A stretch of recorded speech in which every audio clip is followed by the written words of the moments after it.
ಬಿಹಾರದ ಚುನಾವಣೆಗೆ ಹೋಗೋದಾದರೆ RJD ಪಕ್ಷದಲ್ಲಿ ಟಿಕೆಟನ್ನು ಕೊಟ್ಟಿಲ್ಲ ಅಂತ ಹೇಳ್ಬಿಟ್ಟು ಪಾಪ ಈಗ ವಂಚಿತರಾಗಿರುವಂಥವರು ಪ್ರತಿಭಟನೆ ಮಾಡ್ತಾ ಇದ್ದಾರೆ. RJD ಪಕ್ಷದಿಂದ ಟಿಕೆಟ್ ನಿರಾಕರಣೆ ಆಗಿದ್ದಕ್ಕೆ ಹಿರಿಯ ನಾಯಕ ಮದನ್ ಶಾ ಪ್ರತಿಭಟನೆಯನ್ನು ಮಾಡ್ತಾ ಇರೋದು. ಲಾಲು ಪ್ರಸಾದ್ ಯಾದವ್ ನಿವಾಸದ ಮುಂದೆ ಈ ಪ್ರತಿಭಟನೆಯನ್ನು ಮಾಡ್ತಾ ಇದ್ದಾರೆ. ಪಕ್ಷದ ಟಿಕೆಟ್ ನೀಡೋದಕ್ಕೆ 2,70,00,000 ಬೇಡಿಕೆಯನ್ನು ಇಟ್ಟಿದ್ರಂತೆ.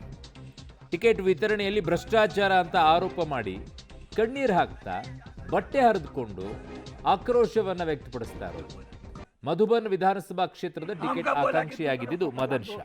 ನೋಡಿ, ಇದು ಎಲ್ಲ ಪಕ್ಷಗಳಲ್ಲಾಗುವಂಥ ಬಹು ದೊಡ್ಡದಾಗಿರುವಂತಹ ಮೋಸ ವಂಚನೆ ಒಂದು ರೀತಿಯಾಗಿ. ಹೇಗೆ ಅಂತ ಹೇಳ್ಬಿಡ್ತೀನಿ, ಕೇಳಿಸ್ಕೊಳ್ಳಿ. ಇವ್ರಿಗೆಲ್ಲ ಹೋಗು ನಿನ್ನ ಆ ಕ್ಷೇತ್ರ ನೋಡ್ಕೊಳ್ತಾ ಇರು ಅಂತ ಹೇಳಿರ್ತಾರೆ. ಇವ್ರ ಪಾಪ ದುಡ್ಡೆಲ್ಲ ಖರ್ಚು ಮಾಡ್ಕೊಂಡ್ಬಿಟ್ಟು ಆ ಕ್ಷೇತ್ರಕ್ಕೆಲ್ಲ ಅಲ್ಲಿ ಇಲ್ಲಿ ಎಲ್ಲ ಓಡಾಡಿಕೊಂಡು ಹಣ ಎಲ್ಲ ಖರ್ಚು ಮಾಡಿರ್ತಾರೆ ಆ ಪಕ್ಷದ ಹೆಸರಿನಲ್ಲಿ. ಆ ಪಕ್ಷ ಕೊನೆಗೆ ಯಾವನು ಕಾಸು ಕೊಡ್ತಾನೆ ಅವ್ರಿಗೆ ಟಿಕೆಟ್ ಕೊಟ್ಟು ಕಳಿಸ್ಬಿಟ್ಟಿರ್ತಾರೆ. ಭಾಳಷ್ಟು ಪಕ್ಷಗಳದ್ದು ಹಣೆ ಬರ ಇದೆ, ಕೊಟ್ಬಿಡ್ತಾರೆ. ಪಾಪ ಇವರೆಲ್ಲ ಖರ್ಚು ಮಾಡಿರೋ ಇವ್ರ ಕತೆ ಏನು, ಇವ್ರ ಸೆಕೆಂಡ್ ಲೈನ್ ಲೀಡ್ರು ಅದೇ ಆಗಿರುತ್ತೆ ಅಲ್ಲಿ. ಪಾಪ ಅವನ ಕ್ಷೇತ್ರದಲ್ಲಿ ಓಡಾಡಿಕೊಂಡು ಹೆಸರೆಲ್ಲ ಮಾಡಿ ಆ ಪಕ್ಷದ ಹೆಸರನ್ನು ಅಲ್ಲೇ ಸ್ಥಾಪಿಸಿರ್ತಾನೆ, ಕಾಸು ಖರ್ಚು ಮಾಡಿರ್ತಾನೆ, ಇರೋಬ್ಬರೋ ಎಲ್ಲ ಸಾಲ ಮಾಡಿಕೊಂಡು.